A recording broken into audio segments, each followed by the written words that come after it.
up, we've got Teko Motlhabi from Roomster Backyard Rentals. Teko. As he comes on stage. Let's show the brother some love. Crazy, crazy, crazy concept. One more time, guys. Good to see you, brother. Yeah. Morning, guys. And thank you for having me again. Appreciate it. And by the way, I'm actually with my brother, and when he saw Ritapole now wearing green and beige pants, he said, no. Arabua, guys. And I get bicycle at bank, when I'm wearing a green shirt. So just a disclaimer. And you don't mind. Anyway, so good morning, guys. So I'm Teko Motlhabi. I'm from a company called Roomster Backyard Rental. So Roomster Backyard Rental is a digital platform that we founded in 2018. And its primary function is to connect tenants and landlord in their backroom space all over the country, all 9 provinces. So, for example, if you're a landlord and you have backrooms in your house, you can just log onto our platform, you register onto our platform, and then you're able to list your rooms. And by then you increase the number of potential tenants that can definitely see your room all over the country. And vice versa. If you're a potential tenant, you log onto our system, onto our platform, you're able to search for any room all over the country, and you can find a room there. And while you're on there, you can be able to see in a 10-kilometer radius all the amenities that can help you to make an informed decision about which room you're choosing. So if like shopping malls, in the nearest taxi rank, the nearest bus station, the nearest train station, all of that stuff, so that you are able to make an informed decision.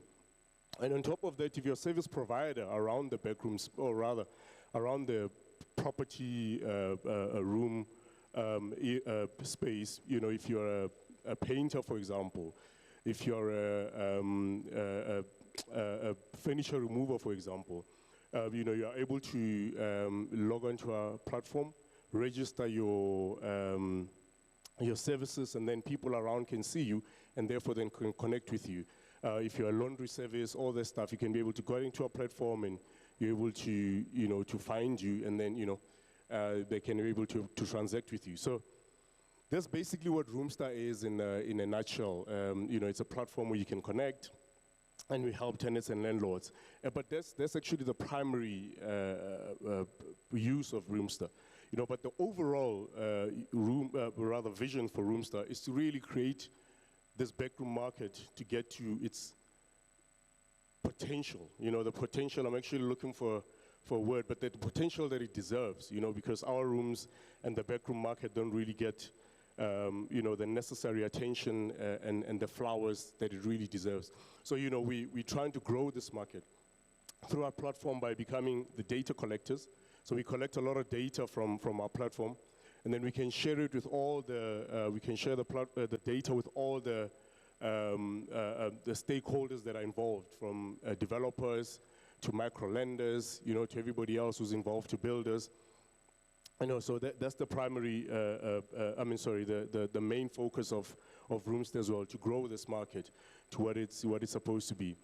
In our office with our team, we normally joke about backrooms, and we say, it's actually not a backroom. Like, we're not trading in a backroom market.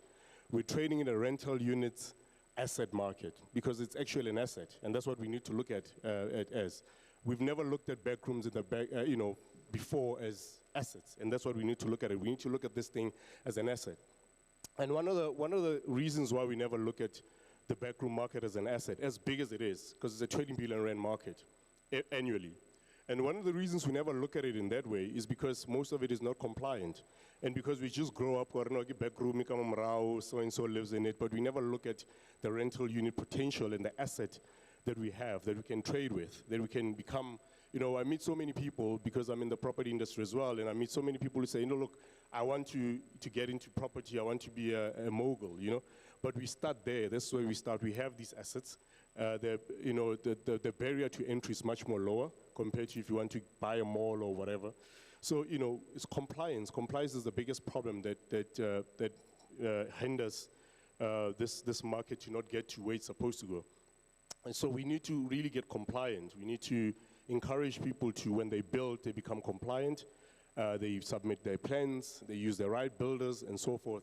And the main reason actually for us to push people to be compliant as rooms is because if you think about it, we are housing our people in these rooms. So, you know, the immediate potential is death, is danger, it's people's lives being in danger. But secondly as well, if our rooms are not compliant, there's a problem that if you ever try to transact in this room, in this asset at some point in your life, and you're trying to dispose it for whatever reason, either business or personal or whatever, you know, you're gonna take a knock when you're trying to sell it because, you know, it's not compliant. You don't have the plans, you don't have anything, so you have to sell it at a discount price, which is the biggest problem, right? So you have to get these rooms compliant because they're serving our people. And lastly, I mean, if the tragedy that you guys have seen at KZN in a couple of months, another one which has happened in Protea and other areas where you have floods into people's housing and destroying houses and so forth. If you're not compliant, you cannot insure your house, right? You cannot be insured. And if you get flood and natural disasters that destroy the house, it's over, right? So then the market, as we say, this 20 billion rand market then keeps on going down. And every time I do a talk about what we do and rooms and so forth, I always warn people that, guys, as much as the spaza market is gone, is going to go, this market is also going to go if we don't take care of it. You know, we need to take care of this market, we need to invest in it, we need to really tlhokomele. We understand it, it's ours, and it's an asset. We need to really look at it into an asset. And once your mind shift, once your mind is shifted into you looking at it as an asset, then creativity pops up, opportunities pops up, you start thinking about it quite differently. But lastly, which is also quite important that we need to look into, is that, as I said, it's a 20 billion rand market. It's a big market. And if it's a 20 billion rand market, then it means that there's a value chain throughout this whole entire property market, right? There's a whole entire value chain. And this whole entire value chain is what we actually need if we really take care of it to, jobs, to give people jobs, to give people skills and so forth. For example, throughout the whole entire value chain, if we become compliant and we grow this market, there's so much work that architects can get. There's so much work that consulting engineers can get, in terms of design, electrical, civil, structural, and so forth, that people can get, our own people can start getting employed in there. Another one which is important, what we've discovered since 2018, since we've been running this, there's so many bogus, for a lack of a better word, estate agents in this market, right? That are just renting out rooms to people, and that's where it causes fights and so forth. I mean, if you go to the rental tribunal unit, the queues are long every day. Landlords and tenants are fighting, right? But if we train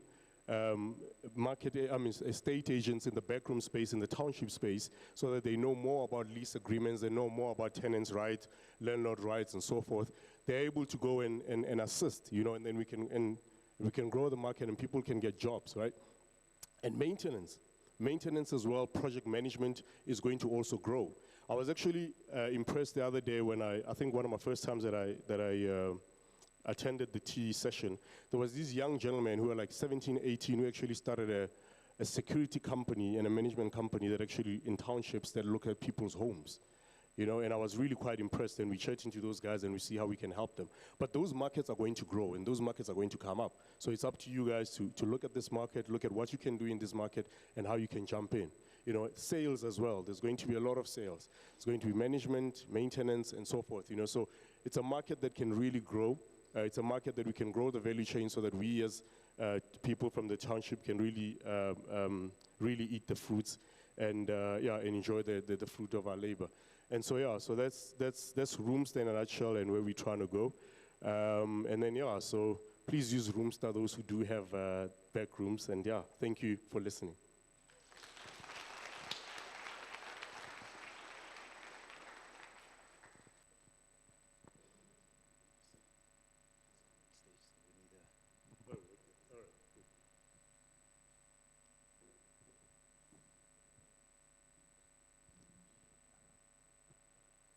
Duncan.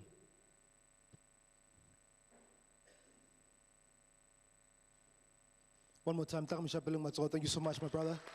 Shout out to you. Thank you for. Yeah, it's in yeah. But for now, go.